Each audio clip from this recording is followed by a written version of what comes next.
we'll go ahead and get started here tonight. So this is the third week. If you guys missed the first or the second week, I've put them on YouTube, and you can just go to our Facebook page or the event on Facebook, and it should direct you there.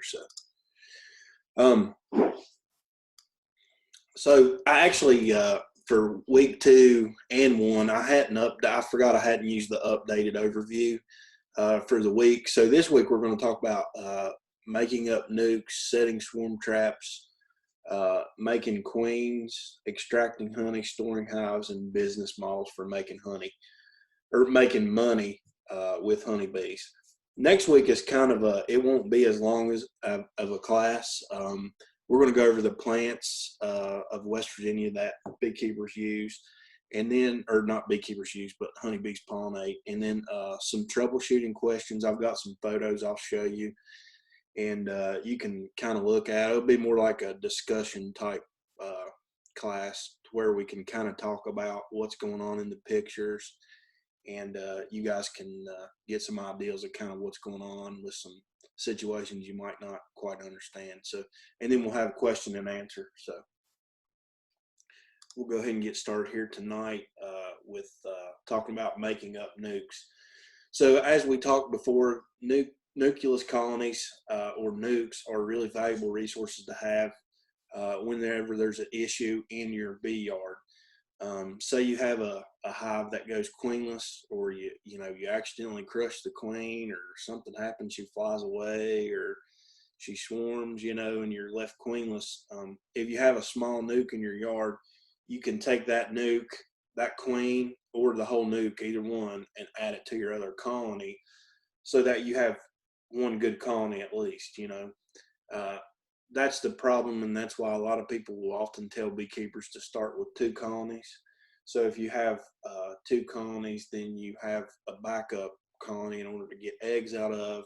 If you have a nuke, you can do that also, or you can combine them. There's all different ways, that you can have a viable hive just by having an extra one on hand.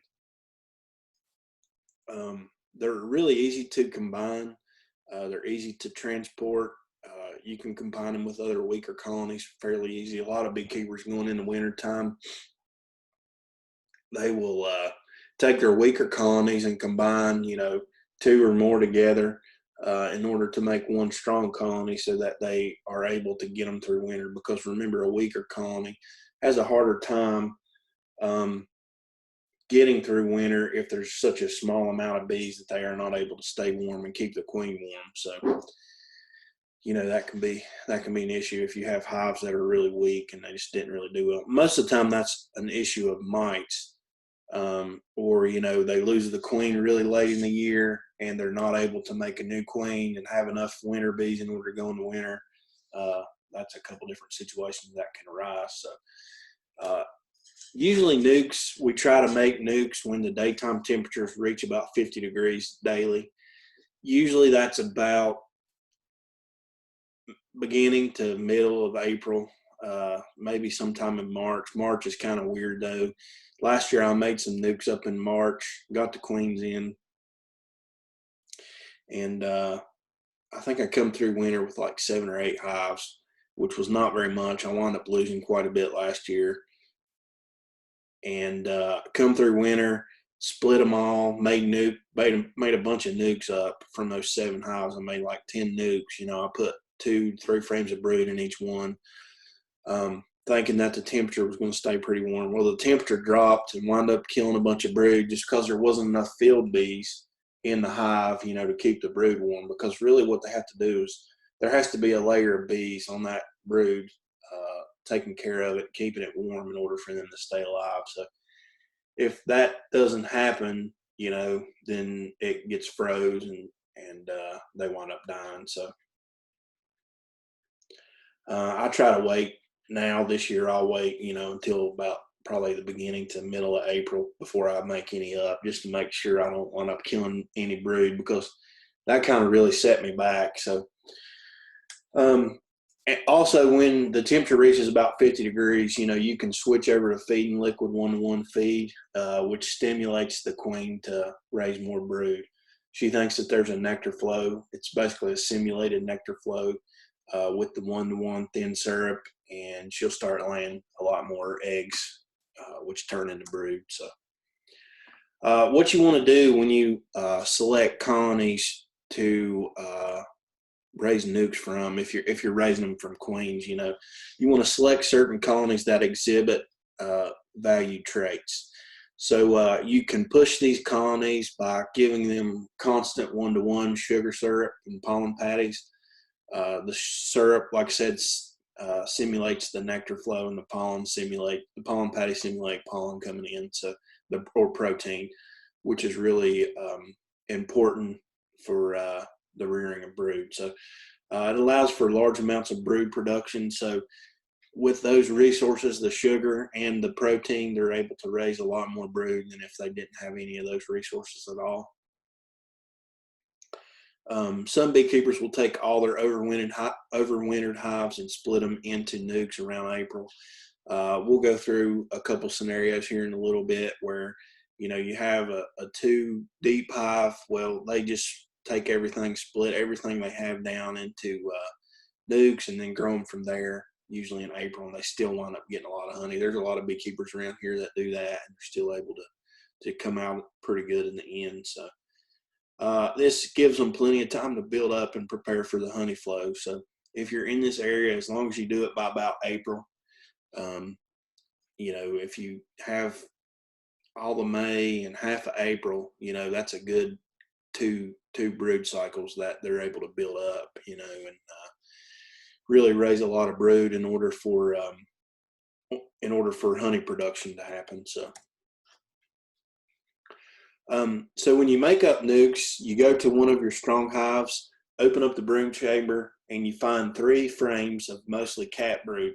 The reason you want mostly cat brood is because they take less bees to take care of. If you get all open brood, you're going to have to add more nurse bees in order to take care of them. So you want to find mostly cat brood frames, and then add them to, first of all, make sure you don't have the queen on there, and I'll talk about that here in a minute.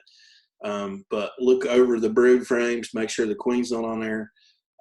Add 3 frames of cat brood. Sometimes, there's cat brood and open brood all on the same frame, which is fine. It won't hurt anything, but if you have frames with all cat brood, it's better. You want to find another frame with honey and pollen on it and add that to the nuke, and then double check each frame. What I do is usually I'll look over each frame kind of quickly, put it in the box, and find a honey frame, which shouldn't have the queen on it at all, because queens usually don't go to the honey frames. They stay on the brood frames or the open frames. Put them all in the nuke, and then look through them again and just double check to make sure that there isn't a queen on any of the frames. You want to leave the nuke for at least 24 to 48 hours queenless, just to make sure when you add a new queen in that they don't try to kill her. Sometimes if you add the queen too quickly, the bees in the hive will not be adjusted yet to being queenless, and they'll kill they'll basically neglect her. They won't, kill her per se, but they'll neglect her. They won't feed her. They won't water her, and she'll wind up dying. So, we see it a lot. This happens fairly often if you get older bees. Good thing is if you add a lot of field bees, they'll usually go back to the other hive. It's usually the nurse bees that stick around in the nukes, and that's kind of why we wait 24 hours, just give a little bit of time for the field bees to get cleared out and go back to the other hive, because they know where their home is. The nurse bees, they don't yet understand where they come from. They don't know what hive they were in before, so that they don't know where to go back to. So, I don't know. I didn't talk about this on this slide here, but we usually, you can do it 3 different ways. You can add the queen to the nuke. You can leave the queen in the hive that you took the nuke out of, or you can just let the nuke make their own queen if you add eggs. So there's really 3 ways to go about it. The first 2, you can either add a queen to the hive you took the nuke from, or to the nuke, either way, And then, you know, if you want to rear one straight from eggs, all you have to do is add eggs that are less than 3 days old. If they're less than 3 days old, the nurse bees inside, whichever hive you choose to raise it in, they'll make supersede your cells and raise a new queen. So that's an option, you know, however you want to get. If you didn't want to spend $45 and you didn't really want any kind of honey production from that hive that year, you know, you'd be fine to just let them raise their own queen. But if you're trying to get honey production and push for honey, then you probably want to buy one.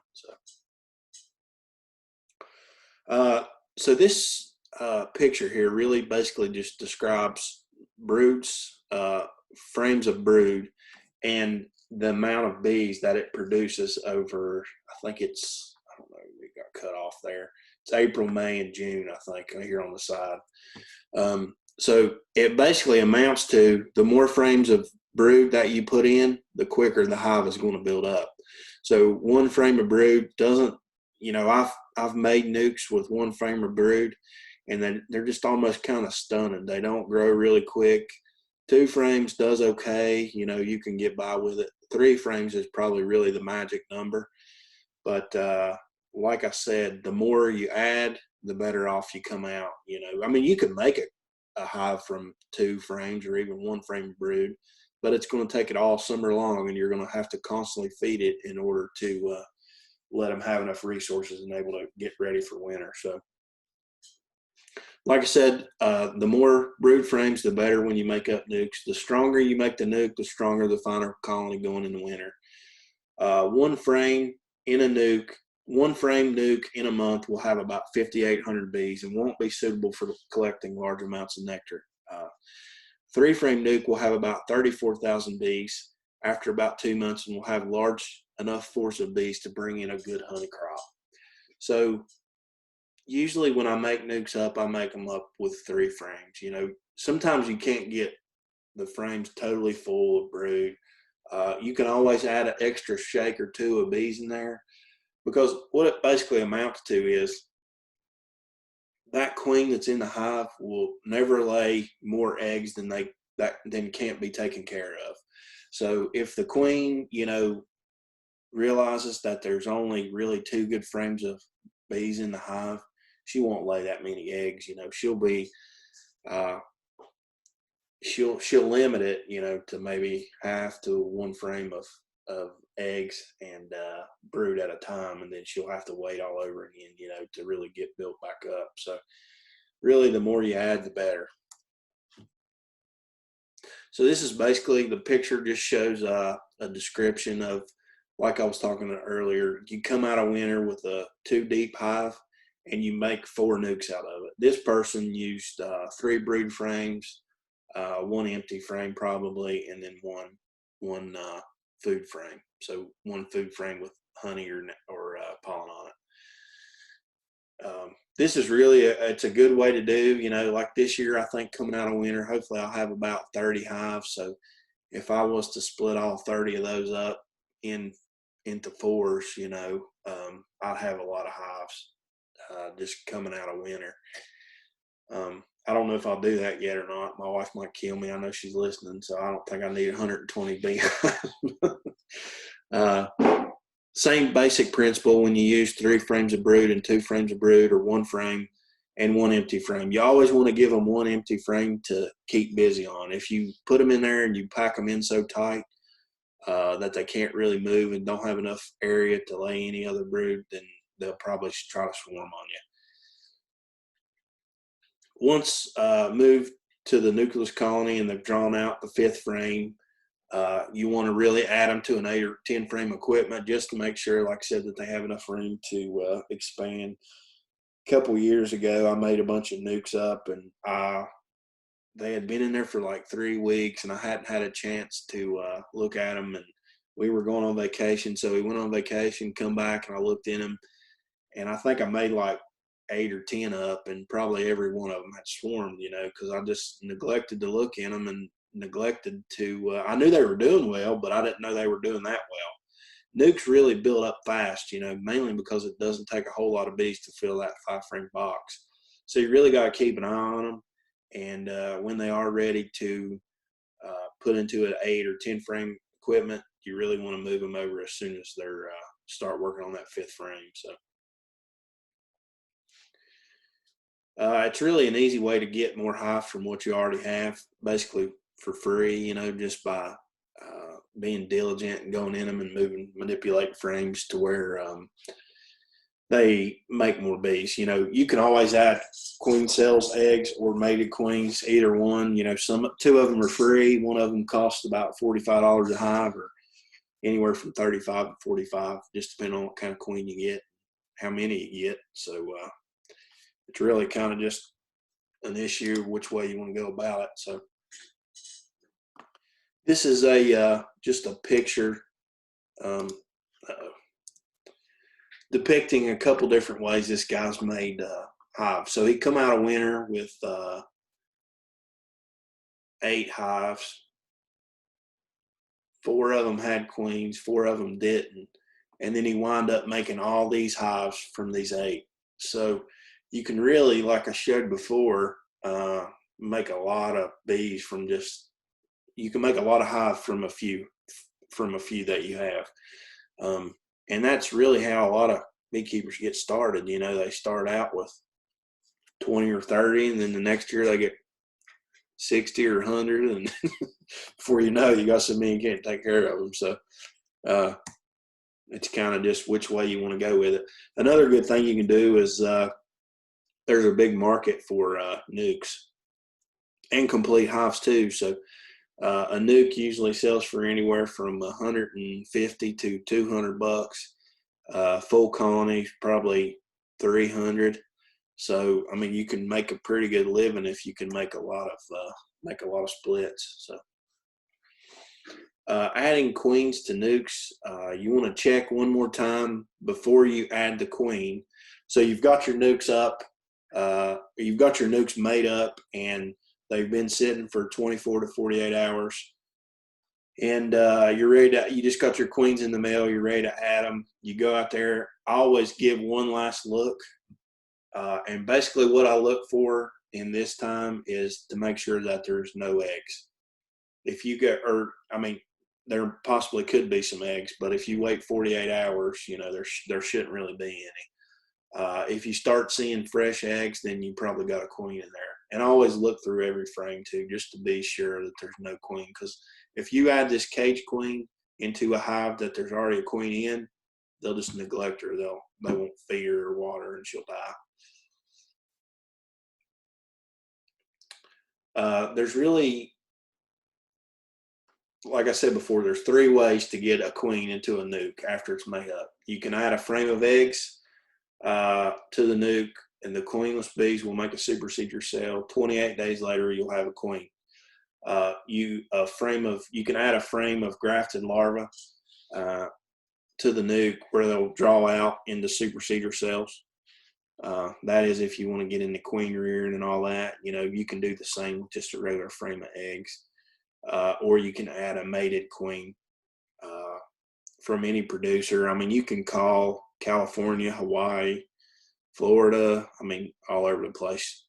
Usually you used to be able to get them from Canada, the buckfast bees, but they've shut the border down. It wasn't cause Corona, but it was about a year before, I think, they shut the border down to any bees coming across. But hopefully they're going to open it back up, you know, so we can get some buckfast genetics back in here.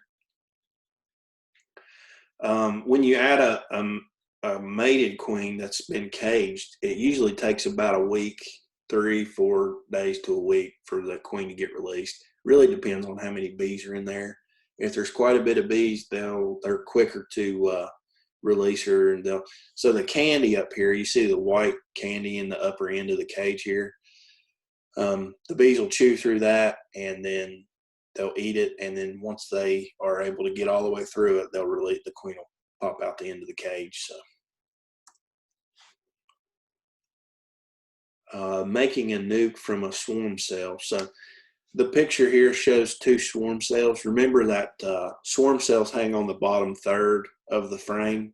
Supersedure cells, so if you go in there and you accidentally kill the queen, if the bees ball the queen and kill her, they'll put that or it'll be a supersedure cell on the upper third. Swarm cells are on the lower third. So nukes, if you go in a hive and you find swarm cells, you can also make nukes up from that way. Hives should be checked every 7 days during a honey flow to make sure that there's no swarm cells present. Like I said before, we were talking about rainy weather and swarms. Usually when it rains in the spring for a week or two at a time, that's a big trigger to bees in order to swarm. I think mainly because they're all inside, you know, they can't get outside and forage. They're all kind of confined to that space. And they realize maybe that they're a little more overpopulated than they should be. So they start the swarm cell procedure, and they start preparing to swarm. So if there are swarm cells present in the hive, you should search thoroughly just to make sure that you get them all.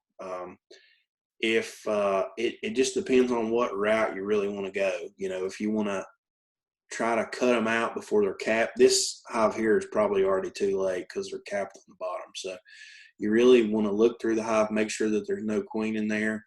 And then if you wanted to add a new queen, you could cut the cells out, or you can leave the cells and just let them make a new queen themselves. It takes 16 days to hatch a queen from egg to hatch. And then it takes about another, whatever it is, to 28 days. I guess that's another 12 days in order for the queen to go out, fly on her mating flight, come back and start laying. So it's really pretty much a month, you know, by the time they swarm until the time they start becoming a laying colony again. So if you find a hive that has the swarm cells in it and they're already capped, you're better off to leave them, like I said, or cut them out and add a queen, because there's no eggs in there. That after you cut those cells out, they won't be able to make any queen. But if you have an excess amount, you know, you can split that. It's a good time to split, and you can take some of the cells, like this frame here. I'll usually take a frame like this. Those are two really good looking swarm cells. I'll add them to a nucleus colony and just let them rear another queen. So then you got a free queen, basically, you know, in a free colony that you can grow up from scratch. Usually I only leave 2 or 3 cells per nuke, or per big hive. If you have too many, sometimes, I mean, they'll put 8 or 10 swarm cells on one frame, you know, and then there'll be 3 or 4 frames that have the swarm cells on them. So you really want to cut some of them out, leave the longest, prettiest ones. If you wind up crushing any, you might as well just cut them out because they're no good. And then 21 to 28 days later, a laying queen will be in the hive. Usually it's about 20. I don't know where I got 21 from. 28 days is usually what it takes in order for them to start laying. So you can kind of keep track of it. I usually take a Sharpie around with me to my hives, and I'll write on the outer cover. You know, you can put a piece of duct tape or something down so you don't write on your cover. I usually just write right on the cover, kind of what's going on in the hive. You know, if it's a swarm cell, I'll put SC and then put the date. That way I know when I come back. You know, if you have several hives, you can kind of keep track of what's going on in them. One thing you can do if you want to raise queens yourself is you can induce swarm cells. So queen cells can be induced by taking the queen out of a hive and placing them into a nucleus hive. So it's usually better, it pretty much always is better to let the larger hives make queens than the smaller hives. So when I make up a nuke, I'll usually add the queen to the old queen to the nuke, and then I'll let the larger hive make a new queen from scratch if I want to use just plain eggs or swarm cell or whatever. And this mainly is due to resources. So there's more bees in the larger hive. They're able to get more resources in there quicker, more honey, more pollen, more nectar. And they're really just able to make a better queen. You know, really what makes a good queen is large amounts of royal jelly. So the more royal jelly that the bees produce, the better the queen will be. Like I said before, you can cut out extra queen cells and add them to different different frames. You can just cut around. When I usually cut around them, I'll try to, sometimes they'll put them on the bottom of the cells, swarm cells. I try to cut around and leave extra room, and then you can kind of press them into a frame with the wax. Cap cells don't require any resources, just a warm queenless hive where they can hatch. So that's one good thing about a cell being capped already, is you don't have to worry about it too much. So you can add them to nukes or whatever. But open cells, you know, they need all the royal jelly that they can get, because that's really what makes a queen is the amount of royal jelly she's fed. Once a hive is queenless, you can add a notch frame like the one here in the picture. You can take just, I don't know if I've ever seen anybody do it with plastic, and I don't think this is plastic. This is probably real wax.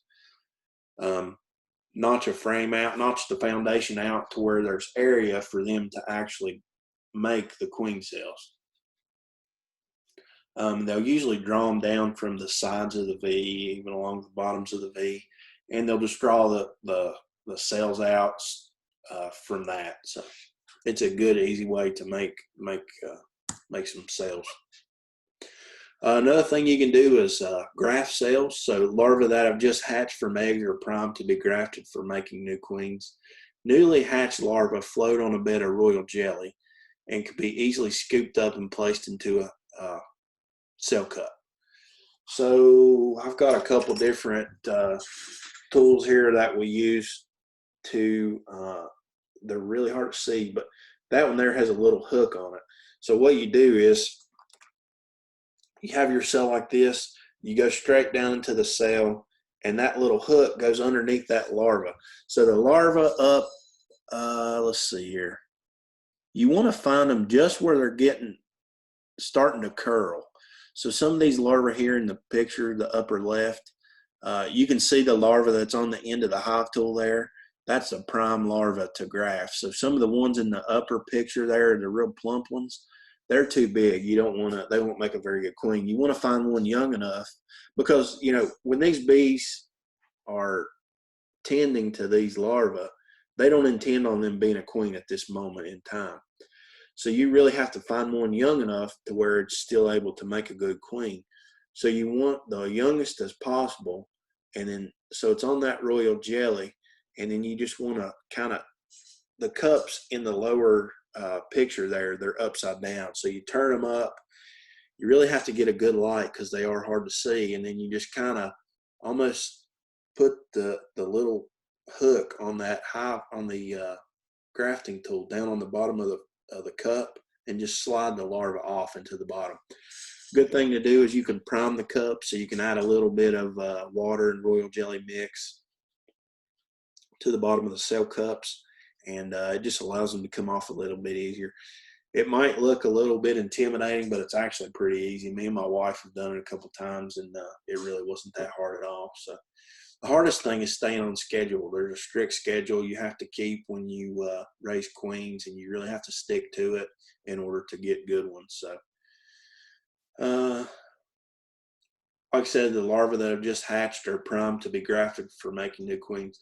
Newly hatched larvae float on a bed of royal jelly and can be easily scooped up and placed in a cell cup. Cells should be primed with water or royal jelly mix. You want to just gently slide the tool out from underneath the larva and pull out of the cell.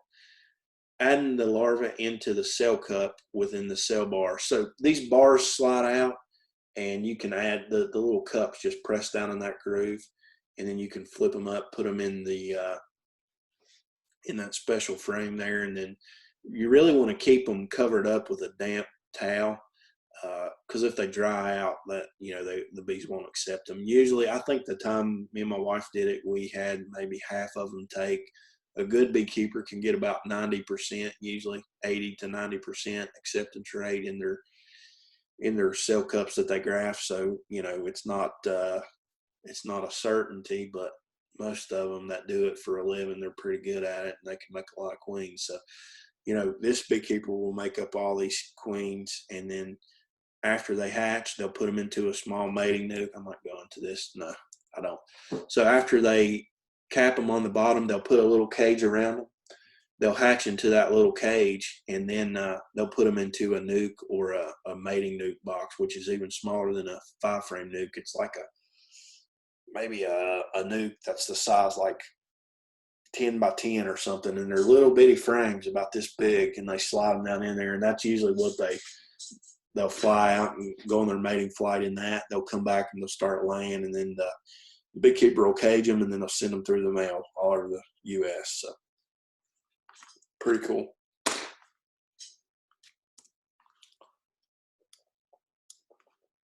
So making a nuke from a swarm cell. Before you graft your cells, a cell builder is made up. I think I titled this wrong. It should be making a nuke from a cell cup, so a grafted cell. Before you graft your cells, a cell builder is made up a day before. So what a cell builder is young nurse bees that are removed from a queen right hive and placed in a new hive with only capped brood. You don't want any uncapped brood, because if you do, chances are there will be some eggs in there, and then the young nurse bees will start making supersedure cells from those young eggs. If they have young larvae, like I said, they'll begin making a queen. You want them hopeless,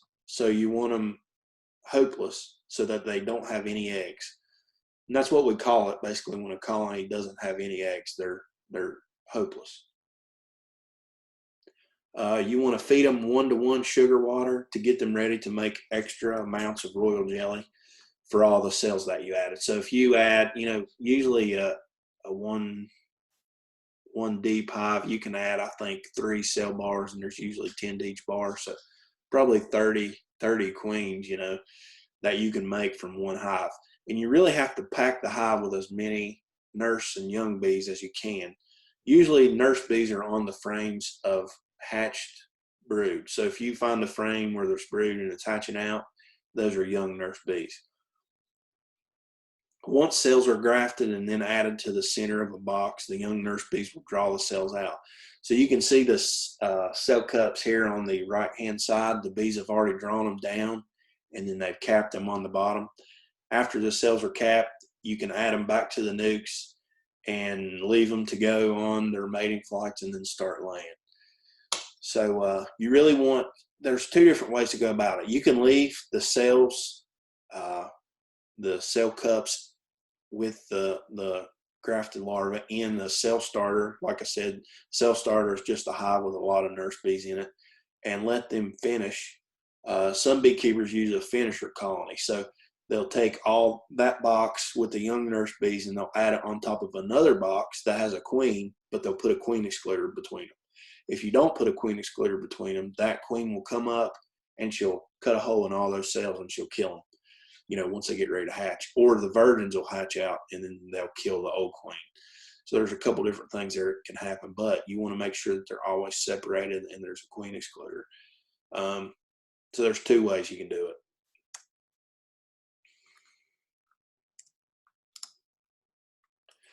So that finishes up kind of raising nukes and raising your own queens. Raising your own queens is a little bit more intimidating. Most people usually wait a few years before they start trying to do that. Making nukes up from, swarm cells or anything like that, that was super easy.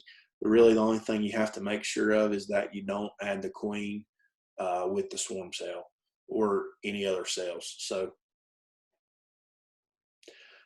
fixing a weak colony. So if a colony is weak and you can help to bring it up to the population by adding frames of brood bees from a strong hive, it's pretty easy to do.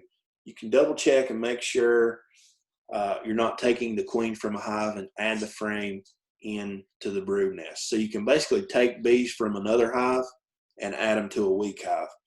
This is another good reason to have more than one beehive. If you have just one, you don't have very many resources to pull from. If that hive is weak, they're just weak, and you got to let them do their thing, and build up. But if you have one weak and one strong, you can take from the strong and give to the weak and kind of pump the other one up, the weak one, in order to help them grow.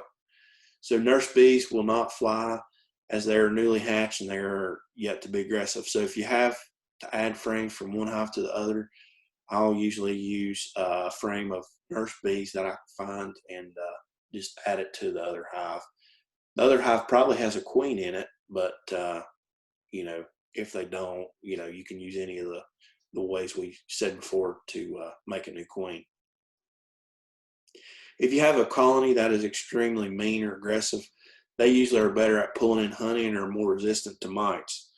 However, mean bees can be corrected by basically pinching or killing the queen and adding a new one with different genetics. Most of the time, these hives, you know, once the field bees die that are aggressive, coming from the queen's genetics that was in there before, once they all die, you know, you'll have a brand new colony with totally different genetics. So in the summer, these bees, the field bees, will only live about 39, 40 days. And then if you were to have one that was mean, you know, you could pinch the queen, and then within 40 days, you'd have a hive that wasn't so aggressive, hopefully. Setting up swarm traps. So swarms prefer cavities that are 40 liters. You know, they've done a lot of studies and just set out different swarm traps all over an area where there was bees at. And the ones that they preferred were 40 liters, which is roughly a 5-frame box. It's about a deep hive body. But a lot of beekeepers will use the one that's pictured here, and that is a plywood box. That might be, almost looks like cardboard. No, it is plywood. A plywood box. I usually build them out of 1/2-inch plywood, exterior grade plywood, and they're 5 frames wide, but there's extra room on the bottom of them, maybe like 6 or 8 inches on the bottom, just for the bees to enter into and fill that hive up. And that's about 40 liters. There's plans all over the internet. You just type in swarm trap plans and they're all over the place. So, you know, there's a lot of beekeepers that start by catching swarms and just start that way, freebies, rather than paying for them, you know. But you got to really set swarm traps out and put them in areas where there are bees. So you can also make them from just old hive bodies that have been used. Some of the best ones are ones that you just take old equipment basically that's worn out, put a bottom, you nail a bottom onto it, put a top on it, and cut a hole in the side of it. There is a certain size hole. I think it's 2 inches or 1.75 inches that the bees prefer. And if you do all those things, you know, you're likely to catch a swarm. I've caught some in some places that you never would think that there would be bees in neighborhoods and stuff. So scout bees are attracted to the scent of old comb. That's why I like using some of the old boxes, because they have that scent of a honeybee in it. They have the scent of the wax and the propolis in it already, and you don't have to bait them as hard. But they're attracted to the scent of lemongrass, and this really mimics the queen pheromone, and they come to that really easily. You can get the stuff, I think you can get it at Walmart. You can get it all over Amazon and stuff like that. We sell some here in the store. Propolis tincture, which is basically just propolis that's scraped off frames in a box. You add it to grain alcohol and you let it sit for a couple of weeks, and then you strain off all the chunks, and this gives you a propolis tincture. So it really dissolves the propolis. It's about the only thing that'll take it and dissolve it down. You can't do it really with water. It will just, it really won't dissolve. So old comb, lemongrass, like I said, you can add them to the swarm traps, and it really helps to bait them so that the bees can find them more easily, the scout bees. Traps should be facing south along the edge of fields. This is really where you'll catch the majority of them. You know, bees have certain characteristics that they like to see in a home. One of them is they want them face south, about 6 to 10 feet off the ground, 40 liters. You know, all these things, if you put them all into play, you know, you're really liable to catch some swarms. The good thing about swarms is if you catch actual wild bees, which is probably more rare than you think, most of the time you're catching your neighbor's bees or whoever has them down the road. The bees that are wild, you know, have probably developed some sort of resistance to the varroa and are temperature tolerant in this area, you know. So really, people really try to find local swarms, but like I said, it's harder to do than you thought, than you than you think. If you've ever found a place where there was a swarm, or where there's been swarms in the past, these are some of the best places to set up the swarm traps. Oftentimes bees will go into houses. The bees will go in the house and they'll be there for a year or two. Of course, nobody's treating them probably, so they're probably going to die out. Once they die out, within a year or two, there's probably going to be more bees there. So there's a cycle there where the bees just keep coming back and back because of the scent, that's left behind from the old colony. There's a place in Bramwell, that the guy comes in here and tells me about how he's got a swarm in one of those big mansions down there, and it comes back every year, but they're just going to leave it. So, and there's several other places around town, that they just get bees constantly because there's scent of honeybees there in their house. So really, once you get them, it can become a problem for your home. But when you set up swarm traps, I usually take the lemongrass oil, and I'll just take a little Ziploc baggie and I'll put a paper towel in there, and I'll put 3 or 4 drops of lemongrass oil in the baggie on the paper towel. You don't want to add too much because I guess they realize maybe that it's not a queen if you add too much, and it kind of pushes them away. So I'll put it in a Ziploc bag, and then I'll close the bag except for maybe an inch or two, and that allows just enough scent to escape, to draw the bees in. And you don't have to bait it every week. If you just spray or drop 3 or 4 drops, usually on the entrance, it'll evaporate, and then the lemongrass oil smell will be gone. So the propolis tincture, I'll usually just take it and just kind of drip it on the hive, and after you do, and you work hive for a little while, you realize that propolis is really what you're smelling, that propolis in the old comb. So I'll usually take a frame of old comb if I've got it, or if I don't have a whole frame, I'll just take a chunk out of one, and put it in the hive. Now the Ziploc bag, I've had pretty good luck setting it. I'll fill the trap with frames, and then I'll put the Ziploc bag on top of the frames, and then put the lid on top of that. It gives enough space, and I think what happens is the heat from the sun warms it up, and it helps carry the scent, out of the trap. Like I said before, traps should be placed about 6 to 10 feet off the ground, facing south. I usually take a strap and just strap them to the tree, and I usually put cleats on mine and screw them into the tree. If I know the person where I'm putting them out at, I'll ask them if I'm able to screw it to the tree, and if not, I'll just use straps, and straps are usually strong enough to hold it there. If you do catch bees, you want to take a piece of screen and put it over the entrance hole, and then probably you want to strap the top on it and staple that screen over the entrance so that they can't get out. If you do catch a swarm, the best time to bring it in is to go there about dark and put the screen over it, and then bring them back during the nighttime, because then you catch all the bees and they're not out foraging. If you go and it's around, the middle of the day or something, you're only going to catch half of them because the other half's out on flowers, and you wind up missing some.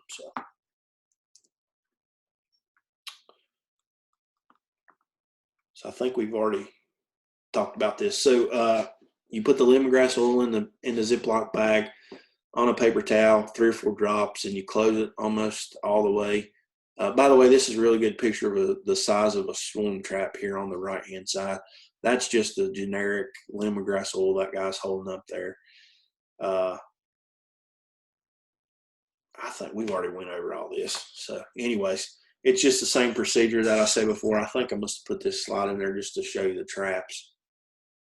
This is the same kind of trap we make with the arm on the side of it, and we'll usually either screw it into the tree, or if there's like a branch that's sticking out, you can hang it from that hole on the side of it there. So here's a little video on catching swarms.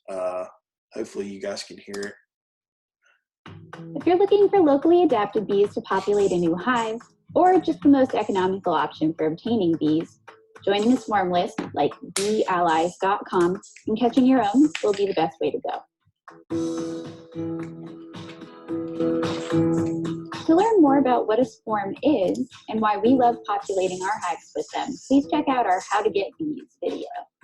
First and foremost, you'll want to make sure you have all of the essential equipment ready to go at a moment's notice. When swarm season hits, we are rarely without gear in our vehicles. With the rise in popularity of beekeeping, swarm catching has become somewhat competitive. Fast responders will have the most success in this venture. Our essential swarm catching toolkits include a breathable wooden or cardboard box or nuke, a light colored bed sheet or tarp, a bee brush, pruning shears, lemongrass oil, protective gear, and if possible, a ladder or stool. When you first arrive at the site, determine whether it's safe to get the bees. If the cluster is within arm's reach of ground level, don't hesitate. If the cluster is positioned high up, use your best judgment to determine if you're able to safely catch the bees in the box and come back down the ladder. The allure of free bees can easily influence you to push your limits. There are other swarms out there, and none are worth risking your life for. Once you've donned your protective gear, lay a sheet out under the swarm and place your box on top of it. Move as much of the swarm into the box as you can.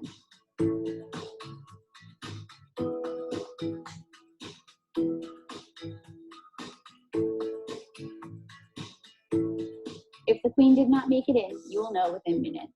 The workers will be drawn to the queen's pheromone and will move out of the box and back around her. If this is the case, wait until the majority of them cluster once more, then try again until they stay put. If the cluster is on a branch, shake the bees into a box.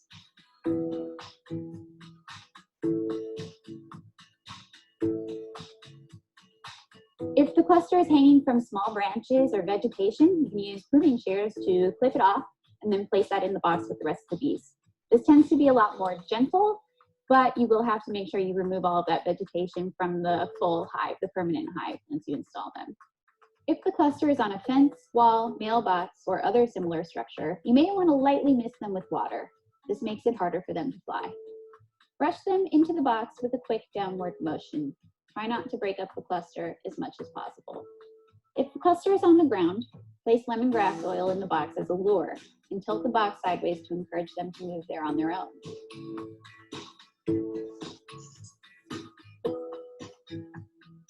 You can even use a branch or plant to build a little bee bridge from the ground and into the box. Once most of the swarm is in the container, close the box, leaving a small gap for stragglers and returning scout bees to enter through. Leave the box in this position until sundown. Scout bees will be out looking for a new hive location until the end of the day. You do not want to leave confused stragglers and returning scout bees behind. That may upset the property owners. As a swarm catcher, you are the honeybee liaison to your community, so be as courteous as possible. After nightfall, close up the box, secure it with tape entirely, or put the whole box in a mesh swarm bag. Transport the swarm as gently as possible and place them in a safe location overnight. Be sure they have an opening for air and to start coming and going as soon as the sun rises. If you captured your swarm box in a nuke box, simply staple screen over the opening before transport or use a mesh swarm bag. Remember to remove both once you have your nuke settled in your yard. Allow your bees to begin utilizing the nuke and building comb for a few days. Then transfer the comb into their permanent hive. If you captured the swarm in a box or enclosure without frames or top bars, you will want to install them in your hive the following morning. To do this, simply shake the bees into the hive.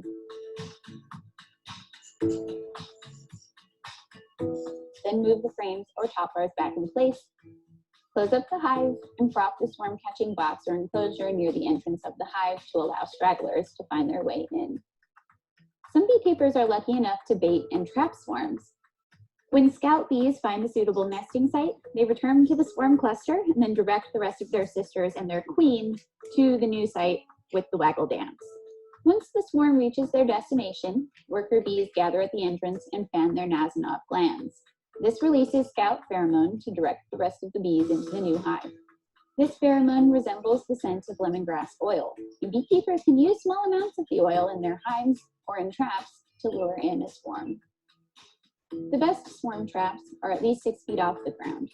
Traps can be a range of enclosures from nuke boxes mounted in trees to compostable flower pots mounted on plywood on house sides. All it is a biodegradable flower pot on some plywood screwed to the side of my shed with a few drops of lemongrass oil inside. Once you notice bees moving into your trap, you can close it up, take it down, and then either transfer comb or transfer your bees into a hive. Swarms are our favorite method of populating hives, but it's important to keep in mind that it's not a guaranteed source of bees. If you don't want to take any chances for getting bees this spring, purchase or reserve a bee package for any hive style or a nuke or Langstroth hives. For more information about purchasing bees, check out our How to Get Bees video. Catching swarms is a great way to expand your hobby while doing your part to propagate strong genetics in your local honeybee population.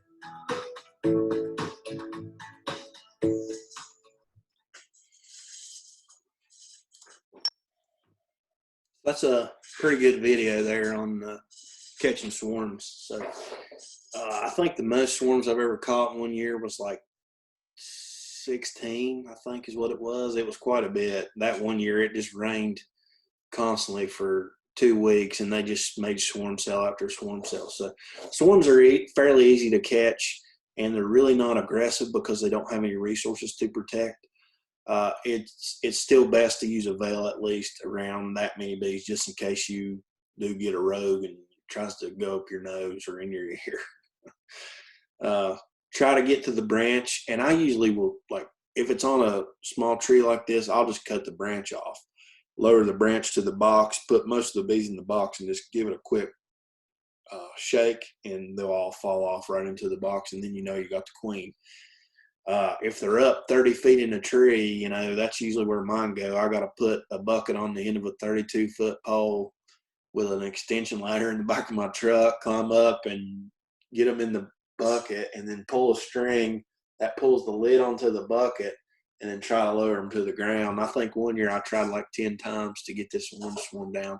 They just kept, every time I lower them to the ground, you know, I'd somehow lose the queen, because when you turn the pole sideways, the bees fall out of it. So I try to catch them before that point is, I think the thing I'm trying to make, the point I'm trying to make is, if you check them every 7 days, then you realize, you know, what's going on in the hive. And if you do have any swarm cells, you're able to catch them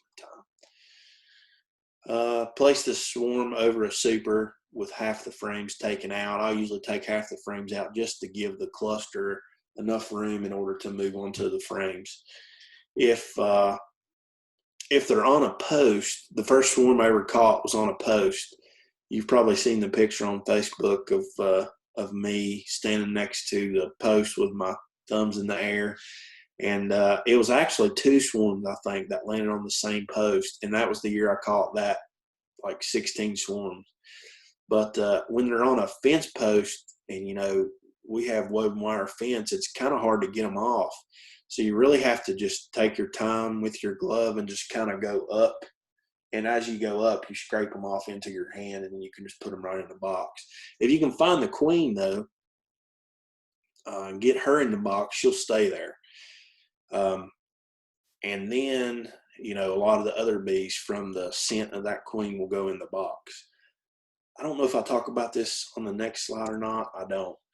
One really good way to keep a swarm in a box, swarms are not guaranteed to stay in the box that you put them in. So one guaranteed way to get them to stay pretty much is to add a frame of open brood eggs. So if you have eggs or open brood, you can add that frame to the swarm box, and more than likely those bees will not leave that frame of open brood. That's another good reason to have a couple hives around, you know, that way you can have some open brood if you ever need it. Like I said, once the queen's in the hive, the other bees will follow, and they'll all kind of start marching into the hive. You know, you'll see that pattern of bees moving towards the hive if the queen is in there. So a little bit on harvesting honey. Harvesting honey is one of the great benefits of keeping bees. You know, it's really a awesome time when you pull your first frame of honey, and use your extractor for the first time and jar your first bottle of honey and taste it. It's really cool, you know.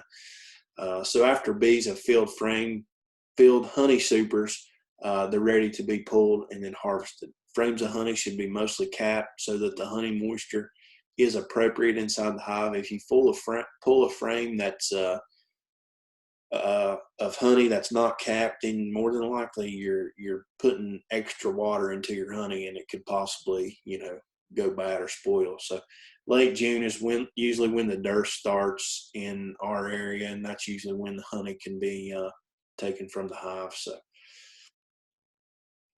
after frames have been filled, go into the hive and take out the frames of capped honey. What I'll usually do is, this guy's got this frame here and he's using this brush on it. I'll usually take the frame and then shake it a couple times, or you can take the corner and bump it on the top of the frame here that you see in the lower picture where there's no bees. You can kind of just tap it and a lot of the bees will fall off. Then you can shake it, and it really doesn't upset them too much, but that brush right there really ticks them off. So if you take that brush and you try to brush a whole frame of bees off of a frame, man, they'll go nuts. So I try to use that brush as least as possible. I do use it, but I'll just use it to kind of flick the last few off. So I wouldn't even use it in this situation. I would still shake it a good time or two and get all those bees, the majority of them, off. And then right before I put it into my Tupperware container, I'll knock the last few off and put it in there. So I just went to Walmart and got a big Tupperware container with wheels on it. And what I'll do is I'll put an empty, you can put any size box in there, you know, whatever size you want to use, whatever size frames you use. So I use mediums for all my honey supers. I'll just put an empty medium box in there. The problem is if you add that frame of honey in there and it falls over and it hits the bottom of the Tupperware container, it's going to scrape that layer of wax off. Once you scrape that layer of wax capping off, all that honey starts to drip out. So it's really best to put it in a box, you know, in a super or deep box or whatever you need to do to keep it standing upright the way the bees put it in there, and then keep the wax cappings on it intact. After the honey is pulled, try to extract it as soon as possible. Sometimes the caps on the honey, on the frames of honey, will actually mold if they're damp enough. Cappings can be removed in a couple different ways. You can take a knife here. You can take I think we showed it in the first class. It's almost like a potato peeler or vegetable peeler, and you just kind of pull it on the frame there on the wax cappings, and it just like peels them off almost. Honey knives are probably the most popular. It slices the caps off to expose the honey. Honey forks are used to kind of go through and just with a fork motion kind of just pick all the caps off. Roller uncappers have spikes on them, and you just roll it like a paint roller over the frame of wax capping, and then it'll poke holes in it and allow the honey to leak out. My wife usually does all the extracting, and she likes using a heat gun. So just take a heat gun and gently heat the wax cappings, and it'll melt. And then you put it in the extractor right away, you know, and then spin it out. So after the combs have their cappings removed, they can be placed inside of the extractor. This one there's two different kinds of extractors. There's the kind of extractors where the honey frames, you can only extract one side at a time. The radial ones are better, and they're almost like the spokes on a wheel, you know, so they're able to get both sides of the honey at one time, so you don't have to spin it. Usually what my wife does, because this is the kind of extractor we have, is she'll put one side facing out. She'll spin it one way for 1 minute, spin it the other way for a minute, another minute, and then flip the frame and then spin it one way for a minute and then the other way for a minute. So it takes 4 minutes, you know, for one frame, and by the end of it, your arm's hurting pretty bad. So there's all different kinds of extractors. There's some that are motorized. There's, like I said, there's some that are radial, which are the really good ones because all the honey slings out in one direction. One thing you do want to realize though is that the weight inside the extractor has to be balanced. If it's not balanced, it'll shake all over, kind of like an unbalanced wheel on a car.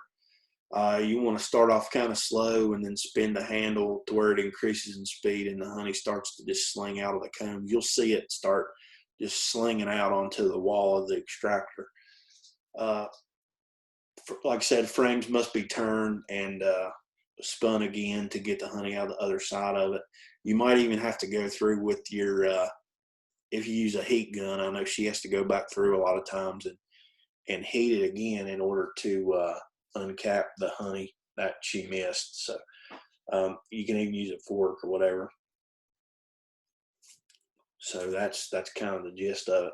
So honey should be let out of the extractor after, usually she lets it out after every time she puts frames in it, because what happens is the honey level comes up in the bottom of the extractor and it starts hitting the bottom of the basket that spins. And when it does this, you know, it kind of bogs it down and it's hard to spin. So usually this here is a honey gate. You can open the honey gate and we let it go through. You can either let it go through a double sieve or cheesecloth and then into a 5-gallon bucket where it's stored, you know, to be bottled later.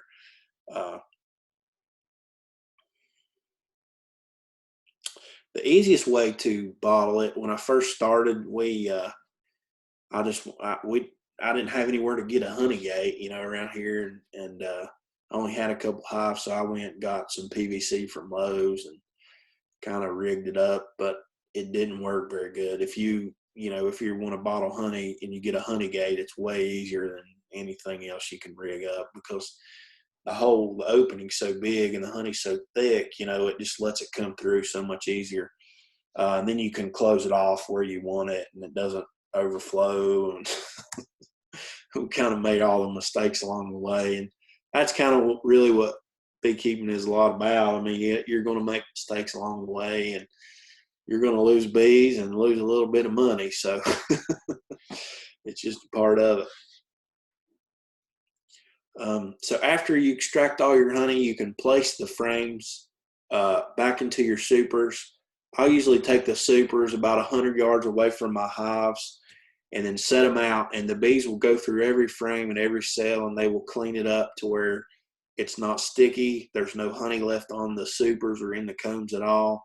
And then, you know, the supers can be stored and put away for winter or that fall harvest that, you know, sometimes we get. So cut comb honey. Cut comb honey is when a beekeeper cuts out the comb and places it in a jar with more honey around it. Cut comb is made usually during a really strong flow and requires a large hive to make it. Adding wax foundation to a frame that is food grade and made for cut comb. So there's special cut comb frames or foundation that you have to add, because not all the wax that's used in the foundation is food grade. So you really have to get new wax that's just been processed and then add. It's really thin usually, and you don't usually put any kind of wires or anything through it, but you have to add it when there's a really strong flow. If you don't, it's really hard to get them to draw it out, and a lot of times it'll collapse out of the frame. The time I tried it, it really made a mess, but I've learned a lot since then. So the frames are drawn out usually pretty quickly, and like I said, if you don't support the wax at all, it can fall over if it's not a really strong flow.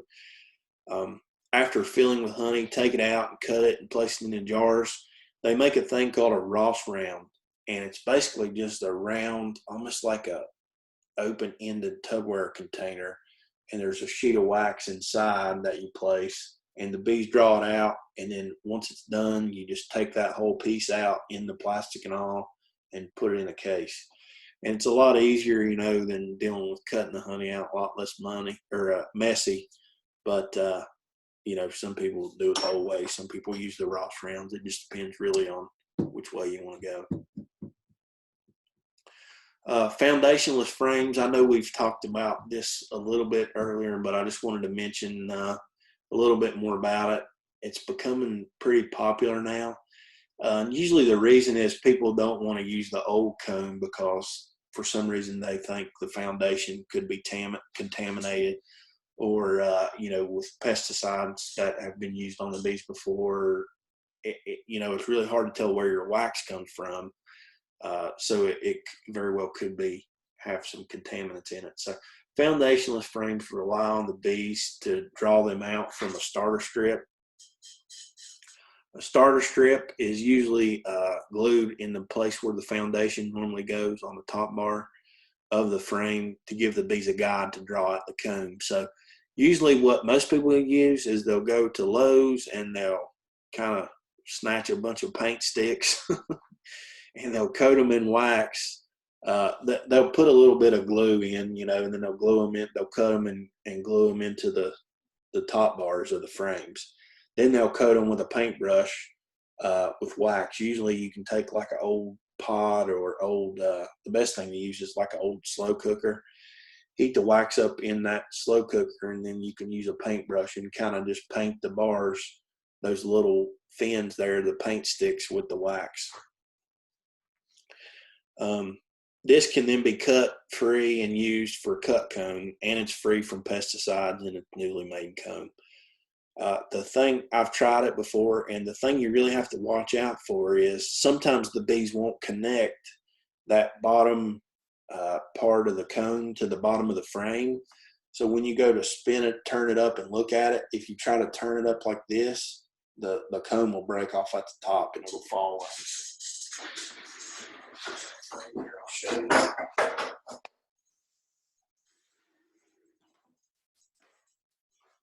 think we went over this in the first class. So normally I'll take a frame like this, and you can normally turn it up and look at it. But if your frame is foundationless and you turn it up and it's not attached here on the bottom, when you turn it up like this, it'll just fall plumb out. So you really have to be careful about it. You kind of got to, if you turn it up like this, then you can spin it and hold it up like this or hold it like this, and you can look at it. But if you try to turn it to look into the cells in the sun, it'll break right off. So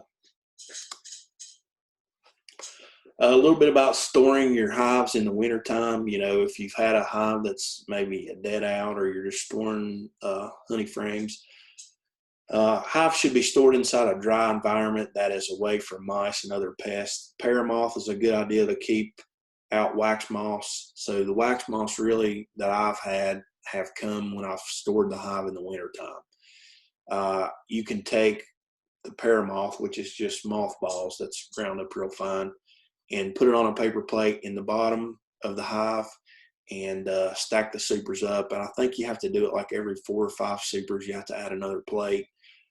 This will keep them out. You can also freeze the whole super and then wrap it in a trash bag or saran wrap. Combs that have honey should be froze to keep it from fermenting, or just keep the pest and the mold out. Frames should be kept in a super and stacked tight to keep out the mice. Mice will get in there and chew holes through them. If you've got any kind of protein or pollen in there, I've made that mistake before too. They'll get in there and just chew the pollen out of the frame. So supers can be stacked on their ends to allow sunlight in so that the wax moth don't destroy. The wax moths don't like sunlight.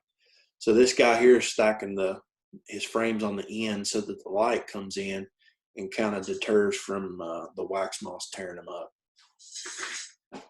So a little bit about how much does it cost to keep bees and really to start out. So we sell this hive here, the hive body, the frames and the foundation assembled, the inner and the outer cover, the solid hive bottom, and a frame feeder. We put an introducer in there too for $99. I'm not saying shop here. This is just what we have and what we sell it for. We have extra deeps for $45, so that's just the box and all the frames inside for $45. Everything's assembled. Your safety equipment will probably run about $100. We sell a kit that has a jacket in it, a smoker, hive tool, brush. I think that's it for $100. Oh, and gloves too. Packages range anywhere from $129. We sell Italians packages for $129. We sell, this was last year, we had Buckfast for $139 packages. We don't have Buckfast packages this year. We have Nukes. We have Russian packages also, and they're $134. As far as the Nukes, we have Italian Nukes for $185, and then we have Carniolan Nukes, Buckfast Nukes, and I think that's it. And they range from $185 to $195. So the total cost for one hive is about $429. You know, some of you might have frames and boxes and you know, a place to get your bees, so it could all vary. But if you have to buy everything from scratch, you know, this is probably about the cheapest you'll find it. The cheapest you'll be able to get started for. So it is a little bit of an expensive hobby, but you're able to make money with a hive if you choose to, and if you can keep them going strong enough. So a good hive in a good year can bring in around 150 to 200 pounds of honey a year. This really depends on the hive's location and then the plants that are around during the honey flow. So a quart of honey usually goes for about $20. Pints of honey go for 10. So if sold at that price, and if one hive brings in this much honey, you can make as much as $1,000 to $1,300. Commercial beekeepers usually sell, and that's, by the way, that's pints of honey in the jar, you know, to different individuals. If you decide to bottle in a bucket, you usually get less. I think last year it was going for like $250 to $300 for a 5-gallon bucket. And there's 60 pounds in a 5-gallon bucket. Commercial beekeepers will usually sell it for about $3 a pound, but cut out all the bottle. I mean, you still, you know, you have to buy the bottles. So however many quarts there is in a 5 gallons, and then however many pints you put into it too. So you cut out all that, and then you just sell the whole bucket at once. This really depends on the price for the year and how well your bees are doing. So not all years are the same. Some years you might get 150, 200 pounds of hive. Some years you might get 0. You might be feeding them sugar. So really it just depends on the year, the weather, the beekeeper. And there's a lot of different variables, you know, that go into it. But you're bound to have a good year at some point, you know, if you keep it up. My first year, I think we got like right at 100 pounds per hive. So we did really good that year and wound up paying for the hives pretty much that first year. You know, since then, every year I've gotten some, and I could have gotten a lot more, but I choose to split the bees and sell bees, or split the bees and make more hive for myself. So this year I know I need to try to make as much honey as I can, because I've been spending a lot just buying honey from beekeepers, which is a great thing, you know, but if I can have a lot of my own honey, that'd be great also. So we're going to push for honey this year and bees. So hopefully we'll get both. So another big market out there is selling just the nukes. So it's pretty easy to make money just selling nukes. You just have to give them good resources, have good success overwintering bees. A 5-frame nuke, which consists of 3 frames of brood, 1 frame of honey, a frame of pollen, and 1 empty frame, usually sells for about anywhere from $150 to $200. This profit helps to offset the cost of keeping bees and feeding them. So nukes are easy to sell to beekeepers or new beekeepers that have lost their bees.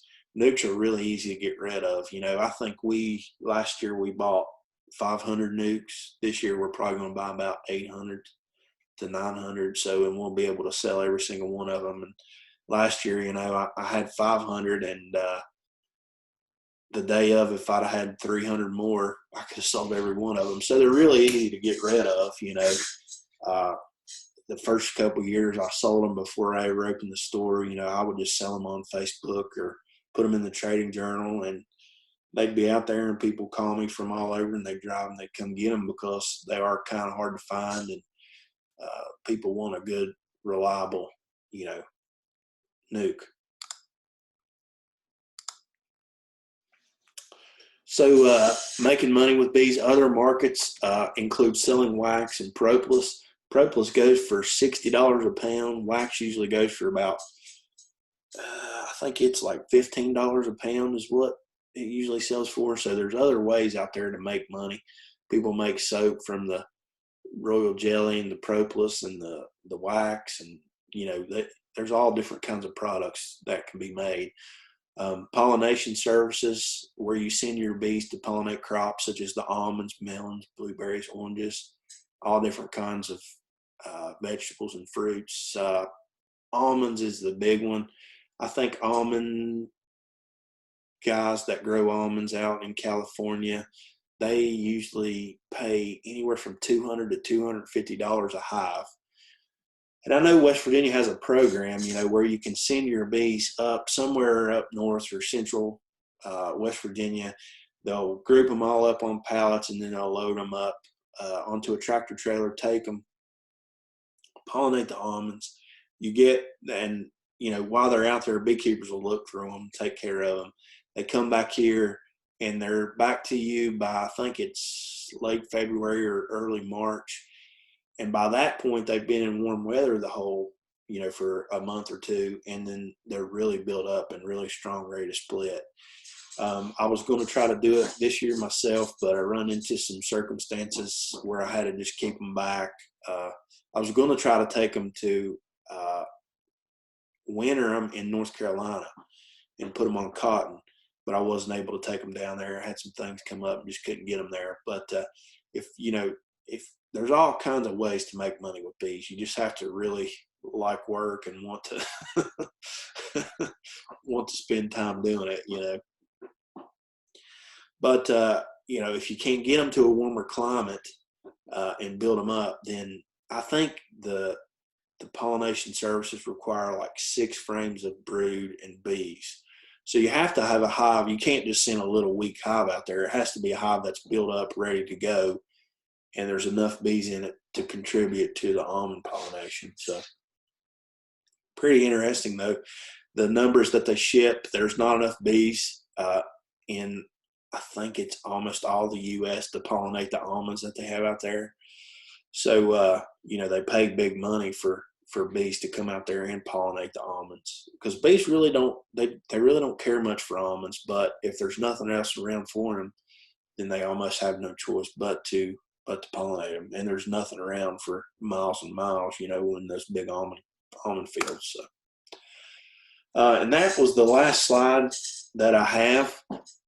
If you guys have any questions on anything, feel free to ask. Next week will be a little bit shorter. It'll probably only go about maybe 45 minutes or an hour. We're going to talk, like I said, about the plants in West Virginia, and then have I got a bunch of different slides of all kinds of different scenarios that can happen inside of a hive, pictures of frames and stuff. And maybe we can have a group discussion if you guys would like, and kind of go through the slides and figure out what's wrong and kind of do some troubleshooting on them. So if you guys have questions, feel free to ask.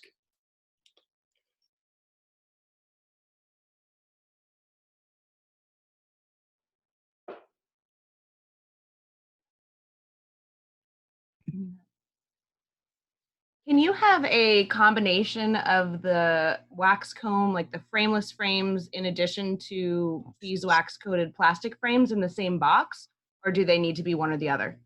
Yeah, you can. The thing is, though, bees, they'll draw the plastic frames out. They don't like them as much as they like the wax frames, though. If you can use the regular foundation, the regular wax foundation, they like it a lot better. They also like to build their own comb a lot better, but it's harder to deal with. It falls out, it breaks. If wax moths get in it, you got to throw it out. The good thing about the plastic is if you use all plastic and it's coated really good in wax, you can even put another layer of wax on it if you like. They draw it out really well. But if you mix it real wax foundation with plastic, they'll always draw the real wax out first, probably. So, but yeah, I have hives. Once they draw it out, you can mix it up to whatever you want. It doesn't matter at that point. They'll use whatever. But they do prefer the regular foundation over the plastic, but the plastic is so much easier. You know, most beekeepers have went to the plastic. Can you use a combination of the two in the same box, or it has to be all plastic or all foundation? Yeah, you probably can, but like I said, they'll probably draw the real wax out first, and then they'll use the plastic as their backup, you know. But, you know, I mean, we sell the regular wax foundation. It just depends on what people want.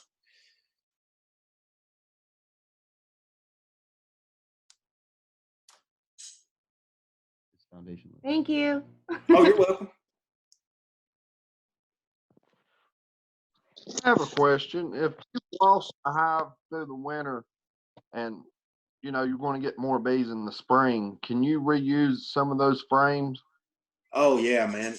And that's a really good, you know, a lot of new beekeepers, they will lose them. You know, they don't maybe necessarily treat them on time, and then they die from mites, or they're just not built up enough. You didn't give them pollen in the fall, you know, and they just can't build up enough. But yeah, a lot of times I'll just leave my hives outside, man. If something happens where the bees do die, I'll just leave the hives out there. You know, other hives that I have will usually come in and clean the honey out during the winter, and then they're ready to go right when spring hits. You know, if you have frames of honey that you want to keep, you know, you probably want to take them out of there and store them. But the regular frames, you can just leave them out. The one thing you do got to watch out for, though, is mice getting in there and chewing them up. And usually wax moths will hit in the early fall and in the early spring when it warms up, you know, because they can't really do much in the winter time. So, Okay. but yeah, it's really good for a new hive. Like if you dump a package in there on comb that's already been built, the queen can go laying right away. You know, they don't have to build any comb out for her to start. So it's a good head start for them. So would you recommend putting a nuke in that hive or a package? You can do either one, really. I mean, a package would probably be just as well. Nukes are really good for new beekeepers because, you know, if you don't have any resources, all you have to do is just put the frames in there and they're ready to go. A package, if you have comb already and you can dump them on good comb, then she'll start laying right away, you know, as soon as she's released, and then she'll go right to work laying and making bees. So. All right.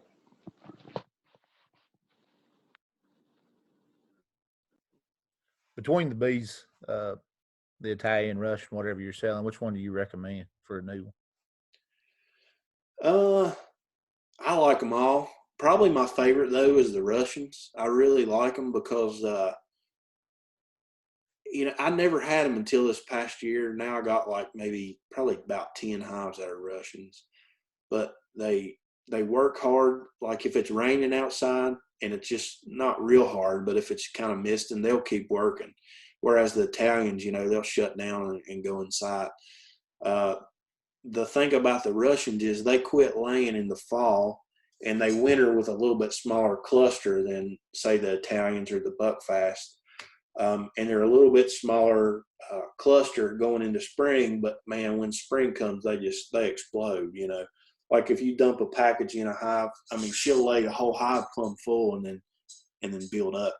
The thing with the Russians though is they can be a little bit more testy sometimes than, like say, the Italians or the Carniolians are probably the most gentle. Those in the Italians. But, you know, as a new beekeeper, I'd probably recommend the Italians, you know, as a good start. Yeah. Then you can kind of, you know, diversify and you'll be able to tell the difference between the different ones, you know, different breeds. So. Are you taking orders for them now? Yeah. Okay. So just come up to your store. Yeah, you can come to the store or they're online, whichever one you want to do. You can just give us a call. You don't necessarily have to come in. We can just take a credit card number over the phone. So I'm sure my wife would like to come in anyway. Yeah.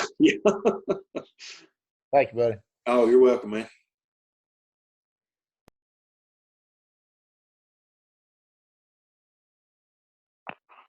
Whenever you extract the honey from the comb, and then you obviously have the empty comb with the wax there, do you just put that back in the hive like that, or do you got to clean the old wax off before you put it back? No, that's the good thing is you can just reuse it. You know, it takes, when you add a new super with just plain foundation in there, I think it takes 22 pounds of honey and nectar, or 22 pounds of honey to make 1 pound of wax. So it's really a lot of resources that you know, 1 pound of wax is a lot. I mean, they're probably 1 pound in one super, you know, but it takes 22 extra pounds of honey to make 1 pound of wax. So the bees really have to work hard at it, at making the comb. And that's why you don't see a lot of cut comb out there anymore, is because it just takes so long for them to build it up. But yeah, if you're, say you only have one super, you're still in the honey flow, you can pull the super off, extract the honey out, and then just add the super right back on the hive. You don't even have to set, because if you set the super out somewhere where other hives can get to it, they'll just start robbing it, you know. Maybe not in a real strong nectar flow. In a real strong nectar flow, they might not, but if it's not a very good one, if it's a dearth, they'll rob it completely out. And that's usually what I do, you know, after I get done extracting. I'll just set the box out there, and before I ever put it away, I'll let them clean it up, because they'll take every last bit of honey in it. You know, they'll rob it completely out. So really, if you took that wax off, you're just causing them more work to have to do for Oh, them. yeah, for sure. Yeah. You set them back, you know, a good probably week or so. The thing with it is, though, when you store it, the wax moths usually don't like the lighter wax. And if you put a queen excluder on and keep the queen out of there and keep her from laying eggs in the honey supers, you probably won't have much problem with wax moths in the winter. They really don't like the light color wax. They like that dark color wax that has been brewed in. I guess there's maybe protein in it or something, you know. But they'll tear that all to pieces, man. They'll just turn it plumb to like a spider web, nasty looking stuff. So, but yeah, I just leave it all intact, and I'll just stack it up, you know, and leave it for next year. Because the thing is, if you have a hive, say, that's died out in the winter, and there's still bees in there that are kind of moldy. Sometimes they'll get moldy, you know, in the hive if you leave them over winter outside. Don't feel bad. I mean, you can scrape the dead bees off that are clustered there, but if you put that frame back into a box, those bees will clean out all the dead. They'll clean all the mold out. They'll clean everything out of it, you know, and dump it outside, and then just reuse the comb.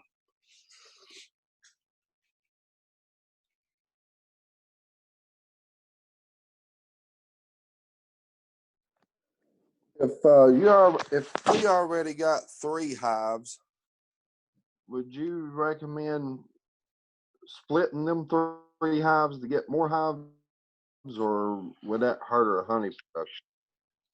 I mean, if you're going straight for honey, you know, definitely the stronger they are, the more honey you're going to get. But the problem you run into there is if you don't stay on top of them and you don't make sure there's no swarm cells in there, then they might try to swarm on you, you know. So I usually always take 1 split out of every hive, if not 2, and that gives them enough room to build up and then be strong. But if you're going for straight honey, stay on top of them, look in them every 7 days, you know, give them plenty of room, and they should be fine. You really just, it's a matter of giving them enough room and making sure there's no swarm cells in there, you know. And you can kind of, maybe not necessarily like split them plumb in half, but just take 1 nuke out of them, or take a couple frames and add a couple fresh frames in. If you got one of the 3 is kind of weaker than the other, you know, you can take frames of bees and brood out and add it to the weak, and just put in fresh frames and just give them a little bit. Because if bees are there and they have nothing to do, it seems like then that's when the issues arise, when they have no comb to build, no place to store honey, you know, then they start looking for a way out.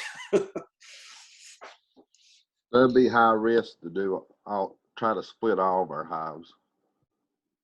I mean, you could do it definitely for sure. It'd be an easy way to make 3 more or 6 more from the ones you have. You just have to. You'd probably want to, if you're pushing for honey, you'd probably want to go ahead and buy queens instead of waiting, for them to make them. But So if you bought queens, you would still be good for honey. yeah, I mean, if you made the nuke strong enough, if you make the nukes pretty strong, say you were to take those 3 hives and split them plumb even, say you had 8 frame of brood and you put 4 frames of brood and you split up all the resources between all 6 of the hives, you split each one of them once. There's probably a good chance, that you make honey, because I think did you make honey last year? And you had nukes, didn't you? Yeah. So, I mean, as long as you push them and you feed them, that's another thing. You'd want to feed them real good and make sure that they had plenty of resources, because if they don't have nectar or pollen coming in, they're not going to make any bees, or any brood. You really got to kind of stay on top of them and give them enough to keep going. So I would imagine you'd be fine as long as you just, got good queens and added them. All right.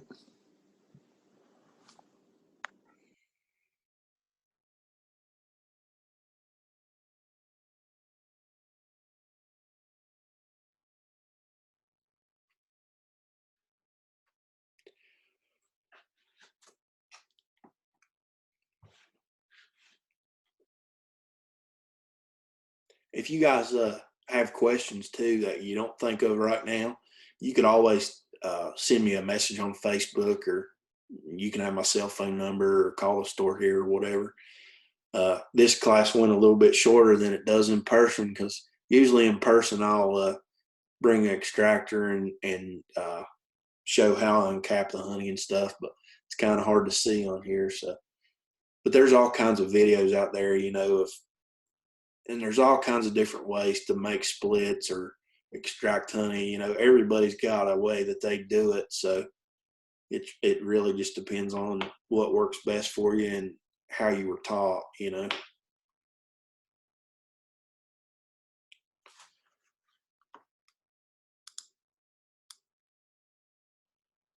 anybody have anything else?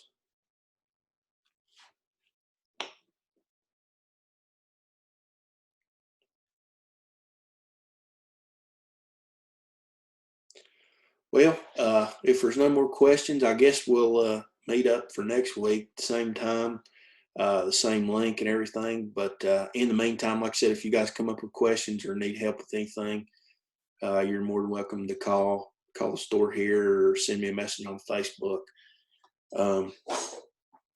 Next week, like I said, will be a little bit shorter, but if you have questions, it'd be a good time to ask them and go over anything you don't understand. We're going to go over some repetitive things that next week that I think need a little bit more